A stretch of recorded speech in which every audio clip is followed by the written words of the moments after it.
I was in Amsterdam and I visited the house, and it was my first time. In the museum gift shop, they're selling models and diaries, and they are somehow like a replica of the house and a replica of the original starting point for the whole Anne Frank story, which is the diary. A lot of people ask me, they say, do you think it's good or bad that they make this house? And for me, I say, let's think about first, why is it there? Why would they make this? And I think the Anne Frank house realizes that the memory of Anne Frank, it's not a monument. Anne Frank exists as a memory because we remember her. And as we die, the next generation has to remember her. So they have to exist in every time. And in this time, we realize it's about participation, it's about democracy, but it's also about capitalism.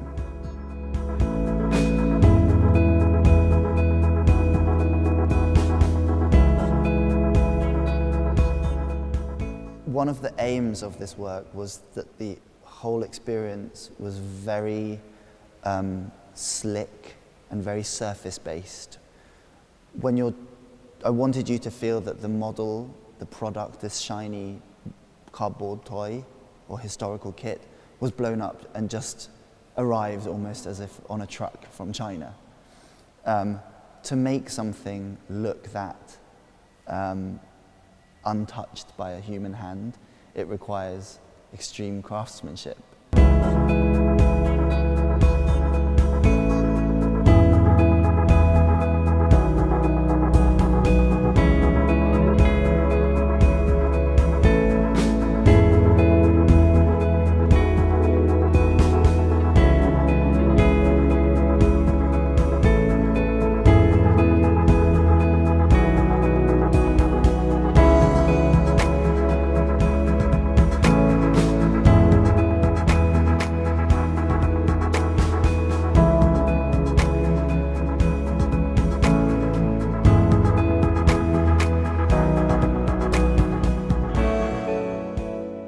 And what I find fascinating is to think that this house was produced in the Bregenzer Wald, in this region which is renowned for craftsmanship, and that there's almost an ethical idea of this local production in this idea, which is essentially about transnationalism. It's a house transplanted from one place to another, which ethically we think might not be good.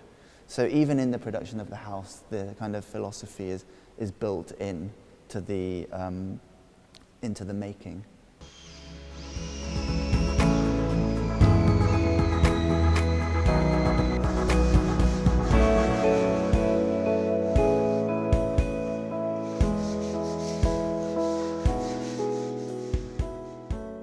I think when you walk into the first floor of my exhibition, you're confronted, of course, with this giant warehouse of the Anne Frank house, a former production space where the Opekta company, the workers, many of whom didn't know the Frank family were hiding, were milling spices and making pectin for jams. I wanted to use the warehouse space as a place to talk about production, contemporary production and materiality and labour. But to take away sort of any historical forms of production and talk about new technologies, not simply as their material, but their human consequences.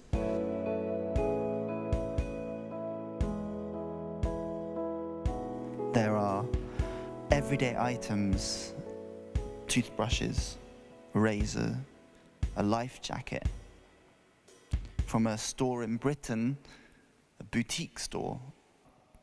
It's a boutique shop experience in which you go in and you see a beautiful white plinth.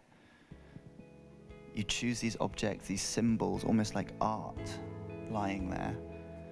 And when you leave with nothing, you know that the object that you bought is given to a refugee. But it's not nothing, you leave with a feeling. The shop is called Choose Love.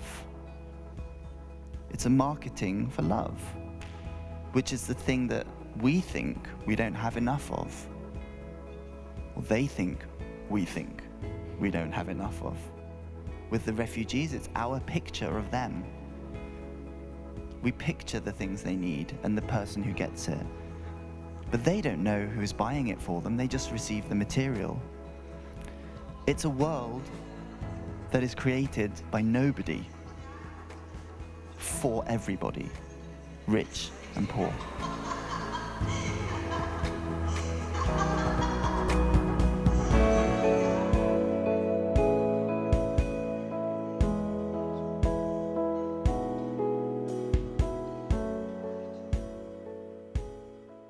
The second floor in which the secret annex is the floor that deals with the human emotions, feelings, faces, bodies, and it deals with art and literature and the things that we think are the more noble parts of humanity. In the Anne Frank room, we kind of come to a real crux of all of these questions, because we see the original wallpaper that Anne Frank put on her bedroom wall, which were images of celebrities and the royal family and artworks. But I wanted to think about perhaps an updated version, you know, who would she be looking up to now, but also use contemporary images of people who had visited the house, celebrities. The Anne Frank house is a visitor attraction, it's a historic site, but for celebrities it's a fantastic marketing tool to present a different side of themselves, a humble side, a human side. There's ways to visit the Anne Frank house, and the jury of the world and the internet are often the ones that decide its success or failure. And two examples are, of course, Justin Bieber, who had the worst visit to the Anne Frank house you could imagine in terms of media terms. He wrote in the guest book, "She was a great girl. I hope she would have been a belieber," a fan of Justin Bieber. And the world went crazy when this went online. On the other hand, we have Beyoncé, who visited the Anne Frank house, and her visit was praised hugely in the media. She was incredibly humble. She was taking photos almost on the floor, always underneath images of Anne Frank. And she, for that visit, wore a Topshop blue uniform. Why Topshop? It's something that the masses can buy as well. You don't wear Givenchy when you visit the Anne Frank house, and Beyoncé knows that very well. And everybody praised this visit, and what was interesting is within an hour after the first Instagram post, that outfit was sold out internationally.